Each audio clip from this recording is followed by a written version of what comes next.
Nous avons été élus, nous n'avons pas été nommés. Nous avons reçu mandat de la population. Moi, je pense que nous devons avant tout et pour tout servir la population. Et lorsque la population ne trouve pas son compte, lorsqu'il y a énormément de problèmes, c'est là où je vous dis, il faut évaluer. À chaque niveau, il faut évaluer. On donne à quelqu'un un contrat, vous faites la route, et si la route n'est pas bonne, il faut l'évaluer. Moi, je suis prêt à vous dire que telle route qu'on a réparée, elle n'est pas bien réparée. Parce qu'il faut qu'on évalue et qu'on donne le point, qu'on arrive à coter les gens. Mais qu'est-ce que nous constatons aujourd'hui? C'est que aussi longtemps qu'en République démocratique du Congo, l'évaluation ne se fera jamais, nous n'aurons jamais de bons résultats. Et la plupart des gens ne travailleront jamais parce qu'ils savent qu'ils ne sont pas évalués. Je donne un exemple, c'est cette culture que nous vivons pratiquement tous les jours, même à l'école. Lorsque vous savez que le prof va vous annoncer une interrogation, qu'est-ce qui se passe? Pendant toute cette semaine, les élèves, tout comme les étudiants, se mettent à lire, à apprendre, parce qu'il y aura un examen. Mais lorsque le prof arrive et vous surprend avec un examen, la plupart échouent. Moi, je pense qu'il faut qu'un étudiant, tout comme un élève, tout comme un ministre, tout comme un PDG ou un responsable, essaye tous les jours de se préparer parce qu'il doit être évalué pratiquement tous les jours. Maintenant, il faut qu'il y ait des changements. Il y a le média, il y a la presse, il y a les hommes politiques. Il faut que nous nous mettions à dénoncer ce qui ne va pas, non pas parce qu'on a envie de dénoncer, mais parce qu'on a envie qu'il y ait un changement. Les gens doivent changer leur façon de voir les choses, leur façon de faire. Et nous devons comprendre une chose. Le Congo, c'est notre bien à nous tous. Et nous devons concourir au bien-être de nous tous, en fait.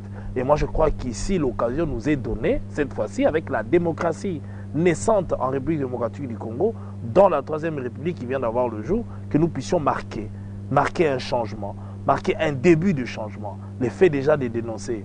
Et aujourd'hui, de sanctionner, il ne faudrait pas oublier qu'il y a de ces magistrats qui ont été sanctionnés. Nous avons des magistrats qui se retrouvent en prison aujourd'hui. Il faut continuer, il faut poursuivre sur ce chemin-là, de manière à pouvoir permettre à la République de pouvoir décoller. Nous sommes dans la Troisième République que nous avons accepté, voulu être démocratique, mais il n'y a pas de démocratie sans justice. Il n'y a pas de paix non plus sans justice. Rien, tout tourne autour de la justice. Donc le pilier central du maintien même de la République, du maintien de la sécurité, c'est la justice. Et il faut faire un travail de ces côtés-là. Il faut que ceux qui sont appelés à dire le droit puissent réellement dire le droit. On est obligé de tout faire pour pouvoir s'en sortir. C'est une mauvaise chose. Ce n'est qu'une minorité qui bénéficie au détriment de la majorité de la population. Et nous devons nous mettre debout. Nous devons dénoncer chaque fois que l'occasion se présente. Mais c'est un combat de tous les jours. Il faut commencer, continuer, quelle que soit la position de la personne. Lorsqu'on dénonce, ce n'est pas parce que je suis de la majorité, je dois accepter ce qui se passe. Non, nous sommes tous victimes d'une manière ou d'une autre de cette corruption, de cette mauvaise gouvernance que nous ne pouvons pas continuer à accepter. Et moi, je crois que personnellement, il faut commencer. Il faut aller. Et j'ai dit bravo lorsque le ministre essaye de dénoncer, lorsque les ministres poussent pour qu'il y ait changement, nous pouvons que applaudir. Changement de mentalité et que les personnes, en arrivant quelque part, acceptent d'abord de travailler pour la patrie. C'est ça le vrai problème. Lorsqu'on va comprendre que lorsqu'on vous nomme quelque part, c'est une responsabilité et vous avez des comptes à rendre, je pense que beaucoup de choses vont changer. Vous n'avez qu'à regarder en mission. Ceux qui partent en mission, ils partent avec qui? Vous voyez, même les gens se permettent même de laisser les joueurs et partir avec tel ou tel. Non. Et vous voyez les gens en train de se battre. Voilà, nous, on nous a laissé. C'est nous. Moi, j'ai eu des coups de téléphone ici. Au Jeux olympiques, tel devait. Moi, vous voulez aller pour faire quoi? Accompagner un artiste pour un athlète. Excusez-moi, un athlète, vous avez 4-5 personnes. Et c'est ça le problème. C'est ça la réalité. Et les entraîneurs, des fois, on les débarque. D'accord. Et il y a aussi des injustices à ce niveau-là. On laisse les braves gars ici, que nous avons en République démocratique du Congo, on le laisse. On amène tel parce qu'il est cousin de tel. Tel parce que ce qu'il va gagner, il va me laisser autant. Tel parce qu'il y a ça. C'est ça le problème aussi. C'est ça le problème parce qu'il y a le favoritisme. On le sent à tous les milieux ici. Qu'on vous donne simplement une responsabilité, recruter par exemple des pompistes pour faire tel ou tel travail, vous verrez combien de coups de fil vous allez recevoir. Quelqu'un vous dit, moi j'ai un cousin là-bas, prends-le.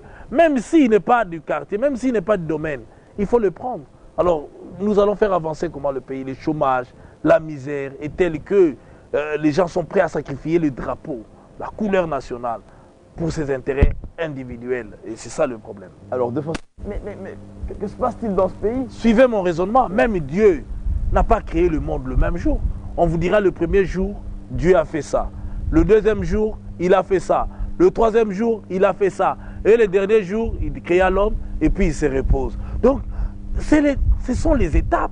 Joseph Kabila, dès qu'il arrive, il vous ramène la paix. D'abord la gouvernance, la paix, la démocratie. Il est le père de la démocratie. Et maintenant, il vous ouvre les chantiers. Qu'on le veuille ou pas, il y a les 5 chantiers qui sont en marche aujourd'hui en RDC. Donc, maintenant, il vous a ramené tout ça. Il faut, pour avoir les retombées, le fruit. La misère est telle que ce n'est pas aujourd'hui qu'on va ressentir ça. Puisqu'il investit, non pas pour un Congo d'aujourd'hui, pour que dans 10 ans, nous ayons un autre Congo. Pour que dans 10 ans, nous puissions nous dire, ah, il y a des autoroutes. Ah, la province de Bandundu, qui n'a jamais connu un seul mètre de chemin de fer, va connaître des chemins de fer. Il y aura des bouleversements ici en République démocratique du Congo. Dans 10 ans, dans 5 ans, que nous verrons. La ville-province de Kinshasa verra ce qu'on appelle l'autoroute, ce qu'il entend simplement parler. Moi, je crois qu'il y a beaucoup qui Joseph Kabila a déjà projeté.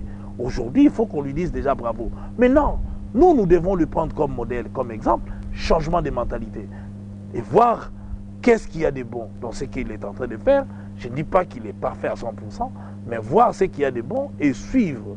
Et il nous a demandé de changer notre façon de voir les choses, notre façon de nous comporter. C'est ce changement de mentalité que nous devons faire.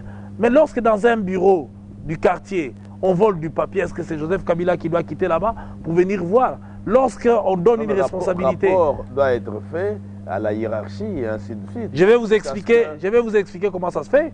La personne qui est déjà un chef, prenons par exemple en ce qui concerne les athlètes, lorsque moi je mets en place Makengo ou bien Makiadi, au lieu de mettre Kassongo, mais je vais justifier. Kassongo était absent, on l'a appelé 10 fois, il ne répondait pas. Mais on fait exprès. Lorsque cela arrive chez le chef, il s'est justifié. Qu'est-ce que vous croyez? Ces gens sont malins, champions de magouilles. Alors à ce moment-là, tout est clean, tout est justifié. Vous pouvez pleurer, vous pouvez crier, mais lui a des justificatifs à vous présenter. C'est un constat d'échec dans ce cas-là. Si vous dites on place des gens mais qui ne sont pas clean, on place des gens, etc. D'accord, nous allons retourner dans ce... Non, ce n'est pas un constat d'échec. Ce que je veux vous dire, c'est que l'homme, lorsqu'il cherche un emploi, lorsqu'on lui propose quelque chose, on lui donne une chance de pouvoir prendre ça comme étant une responsabilité. Le cœur de l'homme, seul l'homme sait, est Dieu.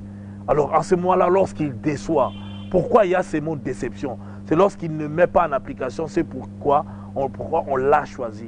À ce moment-là, nous ne pouvons que regretter. Mais nous ne devons pas croiser les bras. C'est comme ça que nous devons dénoncer. Nous devons travailler. Mais ceux qui sont autour aussi doivent comprendre une chose. Aujourd'hui, le drapeau de la République démocratique du Congo n'a pas flotté. Mais c'est la honte de toute une république. Aujourd'hui, nous crevons tous de faim. Les travailleurs sont mal payés. C'est la faute de tout le monde qui participe dans ces magouilles, à savoir, il y a un responsable qui déclare 10 travailleurs, 10 fonctionnaires, alors qu'en réalité, il n'y a qu'un seul fonctionnaire.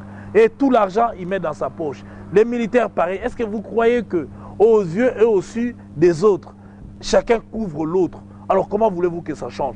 Il faut que le changement vienne de la base. Pour remonter, il ne faut pas simplement regarder que les chefs. Le chef est là pour prendre des rapports, pour contrôler. Mais lorsque tous les rapports qui lui arrivent sont des bons rapports, vous savez qu'on peut vous accuser aujourd'hui d'avoir fait quelque chose. On va, il explique au chef. Est-ce que le chef doit descendre jusqu'en bas pour venir demander? Il fait confiance à ses collaborateurs, à tous ces gens qui doivent lui ramener les informations. Mais lorsque les informations, il y a déjà un lobbying autour, les gens essayent de se protéger entre eux. Écoutez, le résultat, c'est ça. J'étais quand même assez inquiet de la manière dont vous êtes monté au créneau contre le gouverneur de la ville. Est-ce que depuis une année passée, est-ce que la ville est bien gérée selon vous? Vous êtes élu de Kinshasa. Quel est votre regard par rapport au problème de la ville? Est-ce que vous pensez que ça se passe bien ou bien, bon, vous êtes devenus de bons amis, donc vous ne regardez pas les mauvaises choses des amis? Non, on a toujours été amis, mais comme je l'ai toujours dit, il faut dissocier. Je ne suis pas un exécutif, moi. Moi, je représente la population. Tant que la population pleure, je continuerai à pleurer avec eux. Et je pense que j'ai expliqué au gouverneur qui a compris ma position. Elle restera celle-là. Celle-là, ce n'est pas parce que nous sommes des amis, nous sommes dans la même famille politique. Nous avons été élus, nous n'avons pas été nommés.